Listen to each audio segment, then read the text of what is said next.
Hi, and thanks for joining me today. I'm Cheryl Butler, and you're listening to the Mighty Mommy's Quick and Dirty Tips podcast, which will help make your life as a parent a little bit easier and a lot more fun. Welcome. Today's episode is number 535, 5 ways to excel at parenting when you're discouraged. Because life doesn't always go quite as planned, and when you're down in the dumps, our parenting show still must go on. Parenting when everything is going right with the world can leave you feeling unstoppable. Don't you just love those moments in time when your child is thriving at school and sports, on top of homework, putting away his clean laundry, funding his own weekend fun by working a great part-time job, and maintaining solid friendships? He even manages to tell you he loves you just because. Sure, those are the things parenting dreams are made of. But there are also plenty of times when life comes at you hard. Your kid is flunking 2 classes, breaks a leg during practice, couldn't care less about homework or any kind of work, and has punks for friends. Not to mention, you have your own struggles, a difficult boss, a furnace on the fritz, bills to pay, and can't remember the last time you did anything for yourself. When life knocks us down, we still have kids to care for, so the show must go on. Here are 5 ways that you can bring your A game to parenting, even when you feel the most discouraged. Number 1, don't compare yourself to others. One of my tendencies when I'm struggling with any difficult situation in my life is to immediately look around at my friends, my coworkers, family members, and yes, even social media platforms, hello Facebook, and compare my own messy life with how everyone else seems to be doing. Here's one example that always comes to mind. 3 of my children were diagnosed with significant speech and developmental delays when they were around 2 to 3 years old. After weeks of intense testing and evaluations, we had to come to grips with this very unsettling news and gear up for a few years of very involved therapy interventions to help get them back on track. Before I was emotionally ready myself to dive in and learn all that I needed to both advocate for and support my young kids, I ventured into the very murky waters of comparison. I began noticing the behaviors and language habits of nearly every child we encountered, even strangers in the grocery store. At the time, I couldn't help myself because I was desperately looking for patterns that my speech-delayed kids had in common with their normally developing peers. In Psychology Today's article, 3 Reasons to Stop Comparing Yourself to Others, Dr. Deborah Carr discusses the allure of comparison. It's basically a means to find out how we, ourselves, are doing. While comparisons can be informative, she said, they're almost always discouraging because someone's always going to end up on the bottom. Dr. Carr goes on to discuss a better approach to comparison. Rather than trying to figure out how we compare to others, we should instead compare our present selves to where we were in the past. This is known as temporal comparison. In my case, with 3 developmentally delayed children, I had to remember that their diagnosis was just the starting point for getting the proper services to help them overcome the delay or progress to the fullest of their ability. Once I had that mindset, my focus was on every single thing that they individually achieved, which helped me stay positive on the days I was struggling. When you're faced with a discouraging setback, don't waste your time comparing your family's life to another's. Instead, use your time and your energy to take stock of your unique circumstances and plan how you'll move forward to improve the situation. Number 2, engage in positive self-talk. As parents, we know that life is so full of surprises.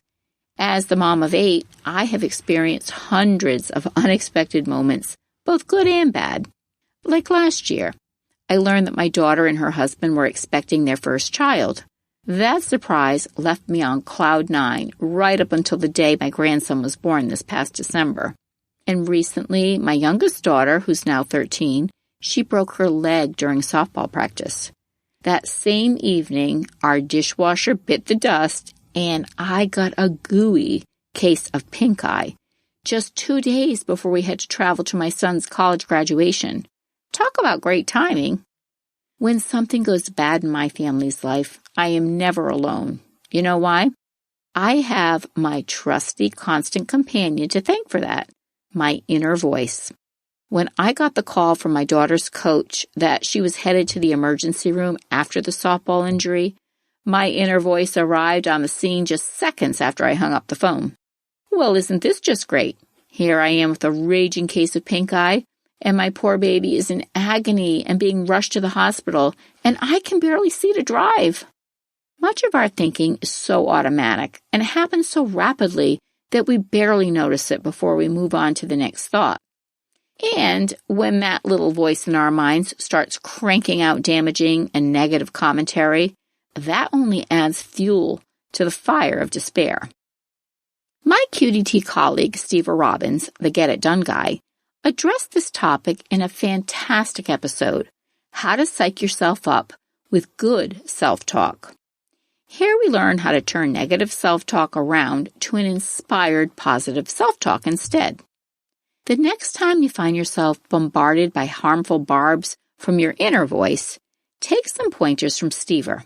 Turn the adverse self-talk into the positive. She's going to be fine, and her leg will heal quickly because she's young and healthy. Stever also explained that it's better to talk to yourself in the second or third person when you want to regulate your emotions.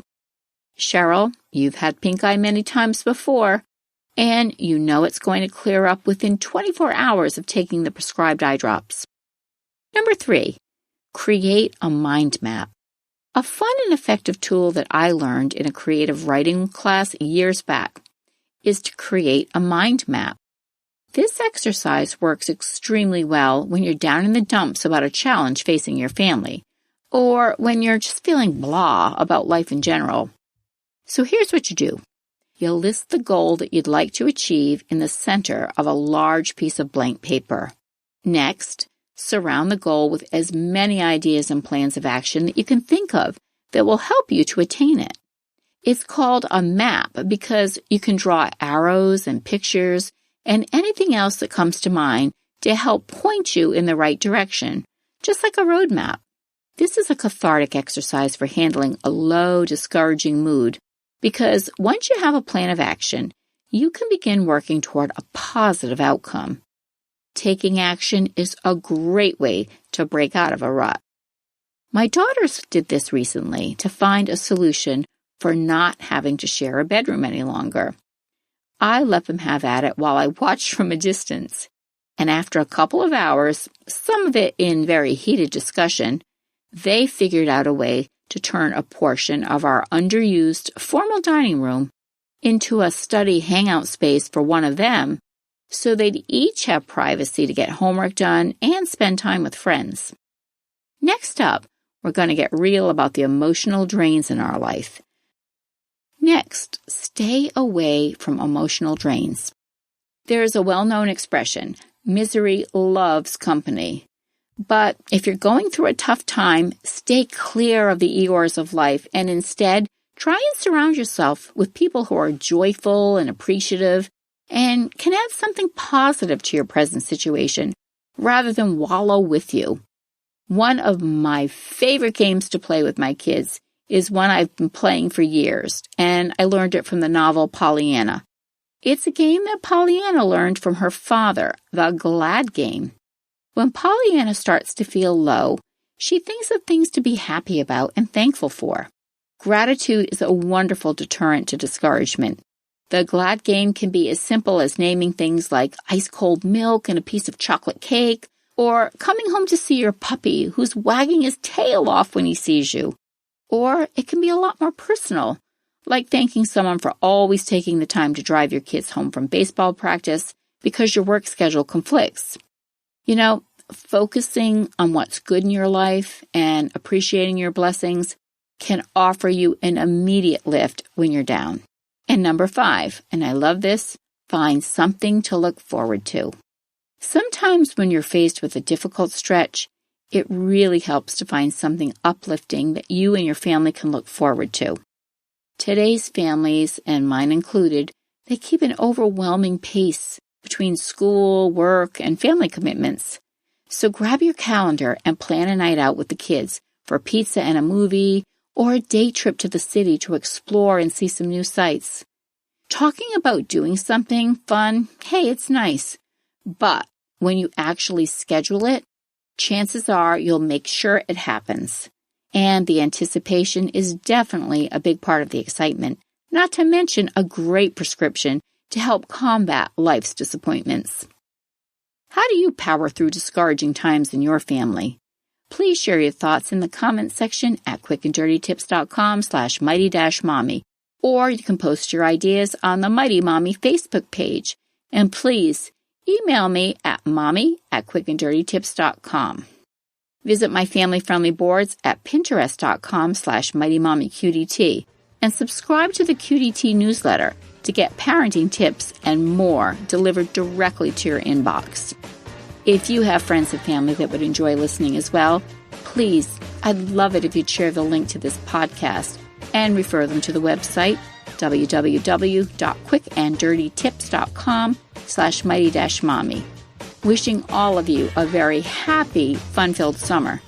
Thanks so much for listening, and until next time, happy parenting.